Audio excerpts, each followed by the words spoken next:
Magkaon na gasi ko direkte ni guys na ako itaman na nga kape paris na hanan yung pagkaon. Diyan na yatong saging nga mga hinog-hinog na ng uban na guys, tambok ra pa yung saging nga arang ka malusog na malusog ang saging, lupig pa ang magkaon kay di mo tambok bisag sa kaon mura gibitok. Bitaw lami sa kanon guys kay arang kaguwang. Sa parisa na ta dari atong barol-barol nga tabang dah paits na lagi kang pamahaw daning malipay na sa mga bitok daning pagkaon na. Di mo na yung pangita mga ingin ani klaseng pagkaon anja. Naapod ta danay utan ni Carlo nga palidya gi kas garden gi sa huwag itlog dah. Labi-labi ka preskos palidya. Bukad lagi ang mga kuan na guys, mga bitok sa tiyan.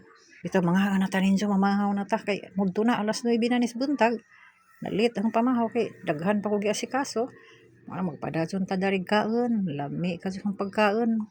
Kamo ba diha hani ba inyong mga pagkaon pamahaw? Ako mao ni ang kinaham nga pagkaon guys.